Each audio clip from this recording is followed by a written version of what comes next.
सतनाम श्री हरवाहिगुरु। प्यारी साध संगत जी, आप सभी का निज वैकुंठ धाम के सोशल मीडिया पेज FB पर स्वागत है। वो जो हमसे ऑनलाइन जुड़ी है उन सब का भी बहुत बहुत स्वागत है। जैसा कि आपको पता ही है कि इन दिनों दरबार साहिब के इस पेज पर गुरु नानक देव साहब जी की वाणी 4 पहर की व्याख्या चल रही है और आज इसका समापन है।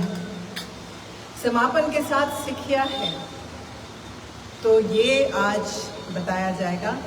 और इससे पहले कि मैं आगे बढ़ूं, एक बार ज़रा रिवीजन कर लेते हैं पहरों के बारे में।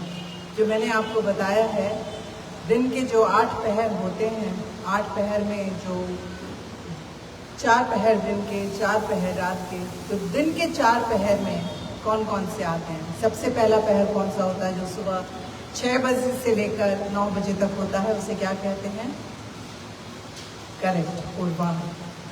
फिर 9 बजे से लेकर 12 बजे तक उसे कहते हैं मध्याह्न। Correct, very good. मुझे खुशी हुई कि आप सबको याद है। 12 बजे से 3 बजे तक का समय ये है अपराह्न, और 3 बजे से लेकर शाम के 6 बजे तक का समय को कहा जाता है सायंकाल। इसके बाद शुरू होता है रात्रि के 4 पहर। रात्रि का पहला पहर है प्रदोष, जो शाम को 6 बजे से लेकर रात के 9 बजे तक होता है। फिर रात के 9 बजे से लेकर रात के 12 बजे तक होता है निश्चित। फिर 12 बजे से लेकर 3 बजे तक रात के वो पहर होता है क्रियामा, और सुबह 3 बजे से 6 बजे तक का समय उषा। ये 4 पहर। मनुष्य के जीवन में भी 4 पहर आते हैं। मैं आपको बता चुकी हूँ, आप सबको याद ही होगा। शिशु अवस्था, युवावस्था, प्रौढ़ावस्था, जिसे हम वयस्क भी कहते हैं, और चौथा पहर होता है वृद्धावस्था। ये 4 पहर मनुष्य के जीवन में भी आते हैं। तो गुरु साहब ने 3 पहर 4 पहर की व्याख्या की कि किस तरह से मनुष्य के जीवन में ये जो 4 पहर है, ये रात्रि काल के 4 पहर है। अभी सवेरा नहीं हुआ है, जागृति नहीं हुई है, अभी प्रज्ञा जागृत नहीं हुई है, होने का समय है। तो जिंदगी के 4 पहर, उम्र के 4 पड़ाव बीत गए। अब वृद्धावस्था भी निपट गई। अब क्या होगा, कोई बताएगा मुझे? वृद्धावस्था के बाद जब श्वास पूरी होती है, तब जीव अपनी अंतिम यात्रा पे निकलता है। अंतिम यात्रा घर से लेकर शमशान भूमि तक नहीं, इस लोक से लेकर उस लोक तक। ये यात्रा होती है यहाँ से वहां तक की। भाई, अभी कर्मों का हिसाब किताब होना बाकी है। जन्म मरण वाला चक्कर अभी नहीं गिना जाएगा। अभी जितने कर्म कमाए हैं उनके हिसाब किताब का समय है। भाई, पता तो चले कि जीव ने इस संसार में जो 4 पहर बिताए हैं, उसमें नाम की सत्कर्मों की कमाई की है या नहीं, उसके भाग्य में क्या आया है। फिर से प्रदोष, रात्रि की शुरुआत हुई है, या पूर्वाह्न हुआ है, या सवेरा हुआ है। फिर से धरती पर जन्म लेकर आया है, या मोक्ष मिला है। 4 पहर यानी कि वृद्धावस्था पूरी हो जाने के बाद की इन पंक्तियों में गुरु नानक देव साहब जी फरमाते हैं कि भाई, तेरे कर्मों की गठरी खुलने का समय आ गया है। अब होगा तेरी हिसाब किताब, तेरी कमाई का। तो गुरु साहब अपने इस सिखिया वाले पद में फरमाते हैं, कहते हैं, खुली गंठ उठो लिखिया आया राम। खुली गंठ उठो लिखिया आया राम, यानी मृत्यु का बुलावा आया है, चलो उठो। जीव को मिली हुई जो सांसों की माला है ना, इसकी अब गांठ खुल गई है, यानी श्वास समाप्त हो गई है, श्वास टूट गई है, जीवन समाप्त हो चुका है। भगवान की तरफ से हुक्म आ गया है कि ये जीव अब उठ, हिसाब किताब के लिए तैयार हो जा। अगली पंक्ति में गुरु साहब फरमाते हैं, रस कस सुख ठाके बंध चलाया राम, यानी सारे रसों के पदार्थ, रस मतलब सबको बड़ा स्वाद आता है ना, किन किन चीजों में स्वाद आता है, भोजन में स्वाद आता है, सुख सुविधाएं हों, लोभ मोह, जितने भी तरीके के सुख है ना, जिसमें सबको बड़ा मजा आता है, बड़ा स्वाद आता है, वो अब रोक लिए जाते हैं। ठाक माने रस कस सुख ठाके, ठाके मतलब रोक लिया जाता है, यानी हर तरह की सप्लाई अब बंद हो गई है। अब जीव को बांधकर आगे चलाया जाता है। बंद चलाया राम, बांध कर ही क्यों चलाया जाता है?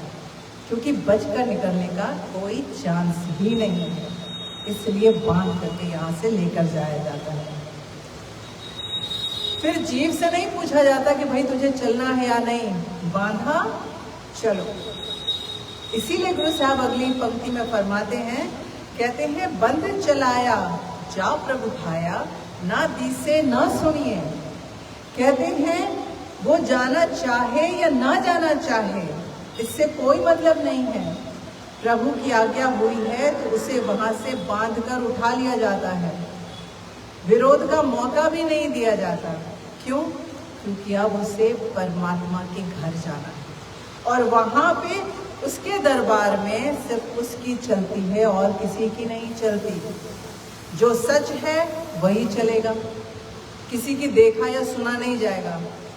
भाई होता है ना कि किसी की समाज में कितनी हैसियत है, कितना अमीर है, कितना रसूख वाला है ना, और ना ही किसी के बहाने सुने जाते हैं कि भाई मैंने इस वजह से नहीं किया, मुझे इस वजह से मौका नहीं मिला। अपने आप को बेकसूर या अपनी बड़ाई करने का कोई अवसर वहां नहीं मिलता। इसीलिए गुरु साहब आगे कहते हैं कि आपन वारी सबसे आवे पकी खेती लूढ़ी। कहते हैं कि वो प्रभु की सच्ची दरबार है, यहाँ सिर्फ सच का बोलबाला होता है, सिर्फ सच की बात होती है। किसी की दलील, सिफारिश, बड़ाई, ये सब कोई काम नहीं आता। कोई अगर ये सोचे कि मैं यहाँ से अपने बॉस को बोल दूं या मैं अपने घर वालों को बोल दूं कि भैया चल के मेरी एक थोड़ा सिफारिश कर देना कि मुझे नरक ना दे, मुझे स्वर्ग दे, मेरे कर्मों में से ये थोड़ा सा अनदेखा कर दे, ऐसा कुछ भी नहीं होता। जो सच है वही देखा सुना जाएगा। किसी की कोई बड़ाई, कोई सिफारिश काम नहीं आती। सबका सच सच का हिसाब किताब होता है और बारी सबकी आती है। कोई छूट के बच के नहीं जा पाएगा। सब लाइन में खड़े हैं, एक एक करके सबकी बारी आएगी और तब पकी फसल काटी जाएगी। जैसे अंत में गुरु साहब ने भी अपने चारों जो पहर बताए थे, इसमें गुरु साहब ने फरमाया था, हर बार फसल की बात की थी। तो ये कौन सी फसलों की बात कर रहे हैं गुरु साहब? गुरु नानक देव साहब जी पहले पहर में की वाणी में ये चेतावनी देते हैं सारे जीवों को। पहला पहर मनुष्य की जिंदगी में कौन सा आता है? जब वो बच्चा होता है, शिशु अवस्था। तो वो जब गुरु साहब ने अपनी वाणी लिखी थी तो उसमें उन्होंने कहा था, बखर राख मुझे आवे बारी राम, कि भाई सब अपना अपना ये जो तुमको दात मिली है ना भगवान की तरफ से, इसको बचा के रखना, कहीं चोरी ना हो जाए। और किस तरह से वो बचा के रखना है? राखन हारा अगम अपारा सुन बेनती मेरा। कहते हैं जब उस प्रभु परमात्मा के संपर्क में रहोगे ना, उसकी याद करोगे ना, ये जो तुम्हें दात दे के भेजा है ये सब बचा लेगा वो राखन हारा। बेनती करना अपने भगवान से। और जब दूसरी पहर आती है, यानी जब युवावस्था आती है, तब भी चेतावनी देते हैं गुरु साहब अपनी वाणी में। दूजी पहर में लिखते हैं, बखर राख मुझे खाजे खेती राम, कि अपना सौदा संभाल के रखो, कहीं तुम्हारी खेती कोई खा ना जाए, खराब ना हो जाए। और रास्ता भी बताते चलते हैं, कहते हैं राखो खेती हर गुर हेती, जागत चोर न लागे। कहते हैं ये खेती तुम तभी बचा पाओगे जब तुम हरि के साथ, गुरु के साथ प्रेम करोगे। अगर जागृति हो जाएगी तो चोर चोरी करके नहीं ले जाएगा। तीसरे पैर में भी सावधान करते हैं। तीसरे पैर में गुरु साहब फरमाते हैं, माया सुखदारा जगत प्यारा। माया और अपना बेटा, अपनी पत्नी, ये सारे जग के सांसारिक सुखों में जो तुम डूबे हुए हो ना, ये सारा दाना डाला जा रहा है, चोग चुके में तो फांसे, रोज जो तुम ये दाना चुगते हो रोज ही फंसते हो। फिर रास्ता बताते हैं, कहते हैं नाम ध्यावे ता सुख पावे, गुरमत काल ना आवे। कहते हैं अगर नाम ध्याओगे तभी सुख पाओगे, गुरु की शिक्षा के अनुसार चलोगे तो काल तुम्हारा कुछ नहीं बिगाड़ पाएगा। चौथे पहर में भी वो शिक्षा देते हैं, कहते हैं तिन घर राखड़िया जो अनदिन जागे राम। कहते हैं उन्हीं का ये सब बच पाता है जो दिन रात जागते हैं। और उसके बाद उसका रास्ता भी बताते हैं, कहते हैं गुरु शब्द कमावे जन्म न आवे दिन हर प्रभु के लिया। कि जो गुरु की शिक्षा के अनुसार चलते हैं उनका दोबारा जन्म नहीं होता है, और भगवान के साथ उनकी दोस्ती, बेलिया मतलब दोस्त, यहाँ मतलब हम अच्छे संबंध से भी ले सकते हैं। तो अगर हम खेती की बात कहें तो आपको पता ही होगा कि जब कोई किसान खेती करता है तो सबसे पहले वो क्या करता है, बीज, करेक्ट, पहले बीज लेके आता है। अगर उसके बीज चोरी हो जाएंगे तो वो खेती कर पाएगा? हमारी जो शिशु अवस्था है वो वही है, बीजों वाली है, उसको बचा के रखना है, कोई चोरी करके नहीं ले जाए। उसके बाद छोटी छोटी पौध उगती है ना, जब बीज में से कोपल निकलती है तो छोटी छोटी सी पौधे निकलते हैं। उस वक्त किसान क्या करता है, उस वक्त किसान खाद डालता है, पानी डालता है। अगर ये ना डाले तो क्या होगा, फसल सूख जाएगी। अगर पानी नहीं डालोगे, छोटी छोटी पौध आई है, खाद नहीं डालोगे तो फसल सूख जाएगी। तीसरी अवस्था आती है वयस्क अवस्था, यानी ये वो अवस्था है जब खेत तो रेडी हो जाता है, फसल अच्छी सी लहलहा रही है। उस वक्त किसान क्या करता है, उस वक्त किसान उसमें कीटनाशक दवाएं छिड़कता है कि कहीं इसमें फंगस ना लग जाए, कहीं इसमें कोई रोग ना लग जाए कि मेरी खड़ी फसल खराब हो जाए। ऐसे ही होता है ना। और चौथे पहर में क्या होता है कि जब फसल पक के तैयार हो जाती है, पूरा खेत रेडी है, अब धान भी सूख गया है, उसमें गेहूं की मस्त धान आ गया है, उस वक्त किसान क्या करता है, उस वक्त किसान वहां पे एक स्केयर प्रो लगाता है, बजूका लगाता है कि चिड़िया वहां पे दाना न चुग जाए, कहीं उसकी खड़ी खड़ी फसल खराब हो जाएगी। बांध बांधता है कि कहीं जंगली जानवर आके खा ना जाए, कितनी ख्याल करता है। तब समय आता है फसल काटने का। अगर इन चारों स्थिति में किसान एक बार भी चूक जाए फसल में, तो वो चार अवस्थाओं में अपनी फसल की देखभाल करता है, तब जाके अंत समय में जब फसल काटने का समय आता है तब उसे अच्छे दाम मिलते हैं। यही हमारे साथ होता है। चारों अवस्थाओं में हमें अपने सद्गुणों का देखभाल करनी है और गुरु की शिक्षा के अनुसार हमें अपनी खेती जीनी है।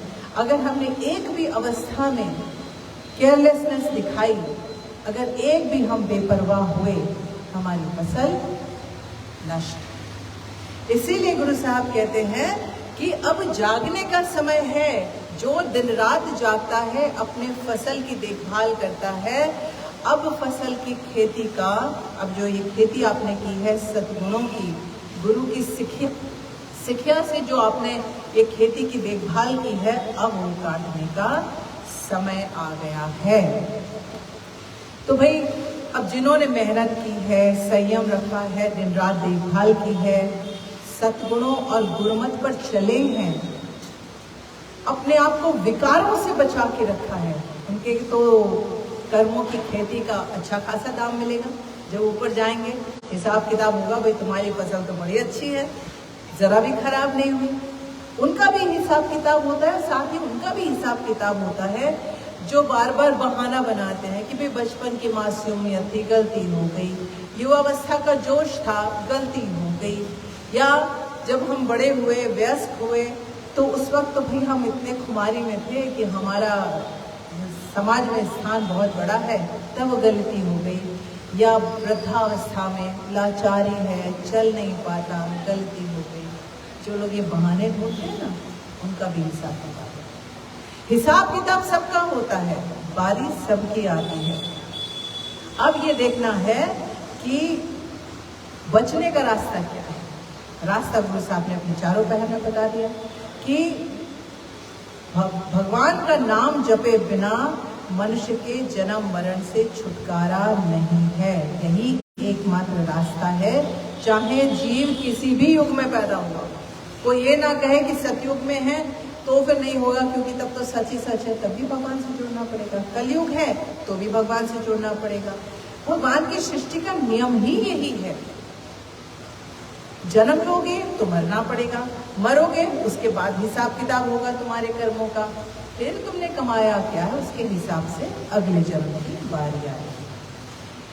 श्वासें पूरी होने पर उसकी हर घड़ी हर पल का हिसाब लिया जाता है। तो कोई ये ना समझे कि हमने आज नहीं किया कल छोड़ देते हैं, परसों छोड़ देते हैं, उसके बाद करने के। हर पल हर घड़ी का हिसाब लिया जाता है। यही गुरु साहब अपनी वाणी में फरमाते हैं, कहते हैं घड़ी जैसे का लेखा लीजिए, बुरा भला समझिया। कहते हैं हर घड़ी हर पल हर क्षण, चसा मतलब चसा कहते हैं रत्ती भर का समय, उसका हिसाब किताब किया जाएगा और हर एक जीव को अपने किए हुए अच्छे बुरे कर्मों का फल भुगतना पड़ेगा। भरा बुरा सहजिया। अब वो सारे बहाने एक्सक्यूजेस काम नहीं आएंगे कि इस वजह से नहीं किया, उस वजह से नहीं किया।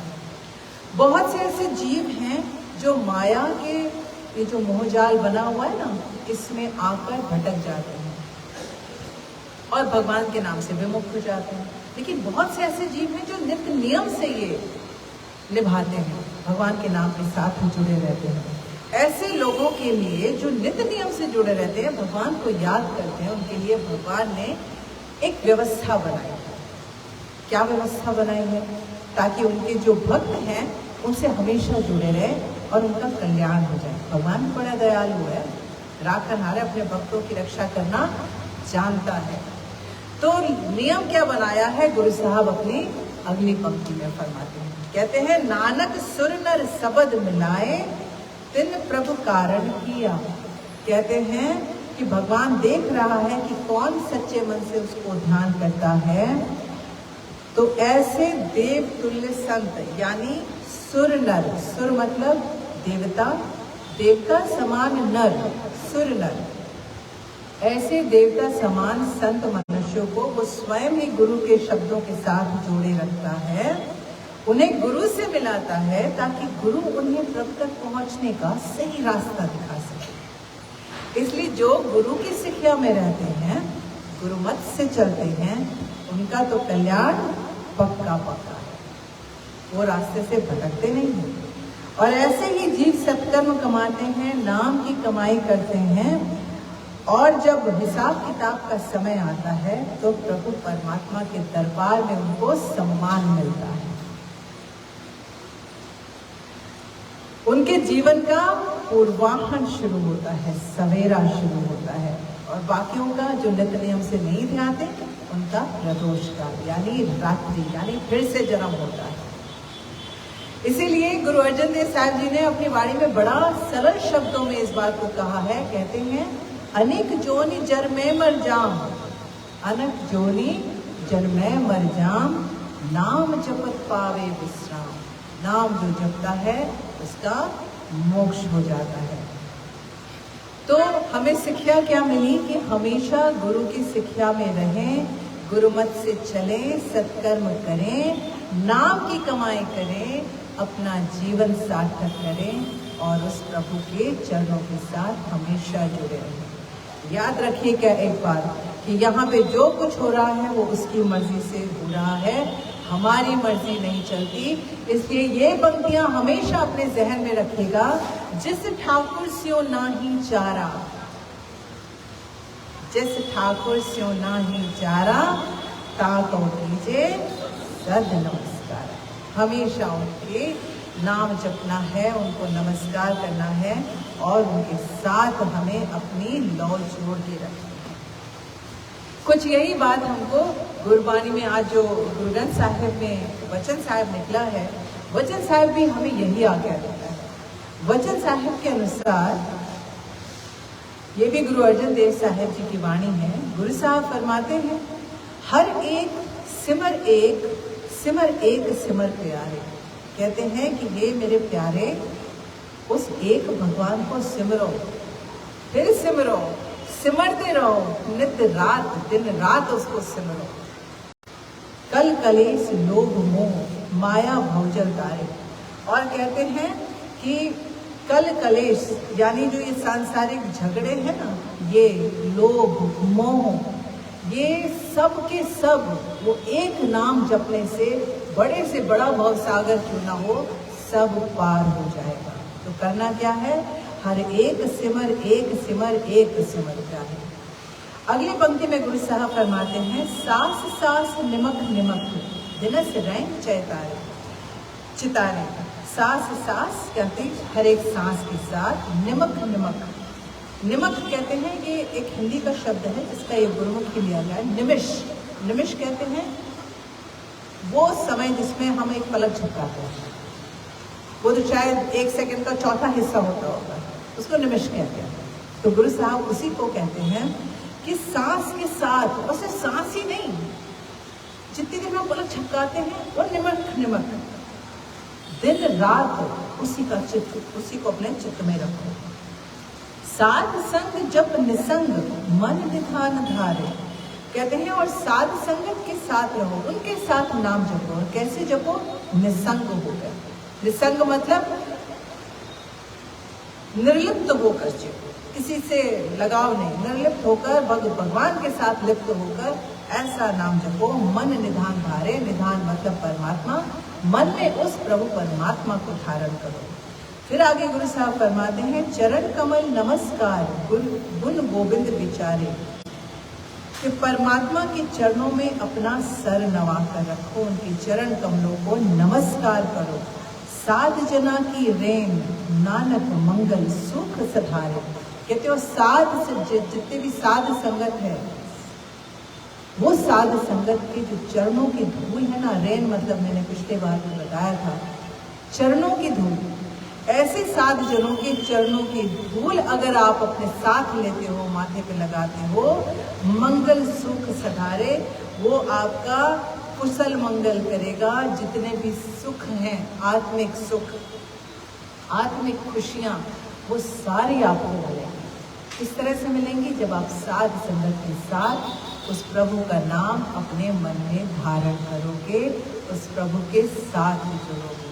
अब इससे सरल तरीका कोई हो सकता है मोक्ष पाने का? कितना सरल तरीके से गुरु साहब ने बताया है। तो हमें करना क्या है, मूल बात आती है, एक तो बात हो गई कि हमें प्रभु का नाम, उनका ध्यान हमेशा अपने चित्त में रखना है। और कैसे रखना है ये आपके गुरु साहब बताए। तो गुरु की शिक्षा पे चलना बहुत जरूरी है कि गुरु ही आपको बता पाएंगे कि किस तरह से हमें प्रभु के साथ लौ लगानी है, किस तरह से प्रभु के बताए रास्ते पर चलना है। अब गुरु की शिक्षा क्या है, उसकी एक छोटी सी कहानी बता दें। हालांकि समय थोड़ा ज्यादा हो रहा है, लेकिन ये कहानी बड़ी सूट करती है इसके ऊपर। सोचा जरा आपको सुनाई देते हैं। ये कहानी आपने सुनी होगी, लेकिन आज इस प्रसंग पे बड़ी अच्छी बैठ रही है। कहानी जो है वो 19 ऊँटों की कहानी है। गांव में एक व्यक्ति के पास 19 ऊँट थे। एक दिन व्यक्ति की मृत्यु हो गई। मृत्यु के पश्चात जो उसने अपनी विल वसीयत लिखी थी वो पढ़ी गई। उसमें लिखा था कि मेरे 19 ऊँटों में से आधे मेरे बेटे को दे दिए जाएं और 19 ऊँटों में से 1/4 मेरी बेटी को दे दिया जाए और 19 ऊँटों में से 5वां हिस्सा मेरे नौकर को दे दिया जाए। अब सब लोग चक्कर में पड़ गए, भाई 19 में ये बंटवारा कैसे होगा? अब 19 का आधा कितना हुआ? हाँ, 8.5 कि 9.5? 9.5। 9.5 के एक ऊँट को आधा काटा जाएगा। अब आधा काटा जाएगा तो फिर कैसे काट के कैसे बंटवारा होगा? भी सब चक्कर में पड़े हुए थे। तो अभी ये उलझन खत्म ही नहीं हुई थी कि बात गांव के बाहर पहुंची।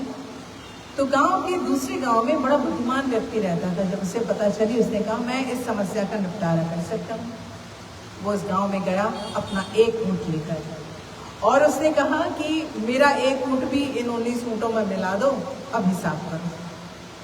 सबने सोचा एक तो मरने वाला पागल 19 ऊँट देके गया है कि भैया इसको ऐसे ऐसे बांट दो, और एक ये जो आ रहा है कि इस प्रॉब्लम में मेरा एक और ऊँट मिला लो, अब इसको भी बांट दो। लेकिन सोचा कि भाई कह रहा है तो मानने में हर्ज क्या है, समस्या का हल हमारे पास तो है नहीं, भाई जो कह रहा है उसकी बात मान के देख लेते हैं। तो अब 19 में उसका एक ऊँट मिला दिया गया, कितना हुआ 20 हुआ। 20 का आधा 10 उसके बेटे को मिल गए। 20 का चौथाई कितना हुआ 5 उसकी बेटी को मिल गए। अब उसने कहा था कि 20 का 5वां हिस्सा मेरे नौकर को मिल जाए, तो 5वां हिस्सा 20 का क्या हुआ 4 उसके नौकर को मिल गए। अब बचा कितना 1, वो अपना ऊँट लेके वापस चले गए। इसी तरह से हम सबके जीवन में भी 19 ऊँट होते हैं। 5 ज्ञानेंद्रियां, 5 कर्मेंद्रियां। 5 ज्ञानेंद्रियां कौन कौन सी हुई, आंख, नाक, जीभ, कान, त्वचा, करेक्ट। उसके बाद 5 कर्मेंद्रियां कौन सी हुई, हाथ, पैर, जीभ, मूत्र द्वार और मल द्वार। 5 प्राण हो गए, प्राण, अपान, समान, व्यान और उदान। 5 प्राण हो गए। अब बचे 4 हो गए अंतःकरण, मन, बुद्धि, चित्त, अहंकार। ये 19 जो ऊँट हमारे पास है ना, मनुष्य का जीवन इन 19 ऊँटों के इर्द गिर्द ही घूमता रहता है, इन्हीं के बंटवारे में लगा रहता है। कभी मन से कुछ सोचता है, चित्त कुछ और कहता है, हाथ कर्म कुछ और कहते हैं, रिजल्ट कुछ और निकलता है। तो इन 19 ऊँटों को साधा कैसे जाए, बंटवारा कैसे किया जाए? जब हम गुरु की शिक्षा इसमें मिला देते हैं तब हमें सुख, संतोष और आनंद की प्राप्ति होती है।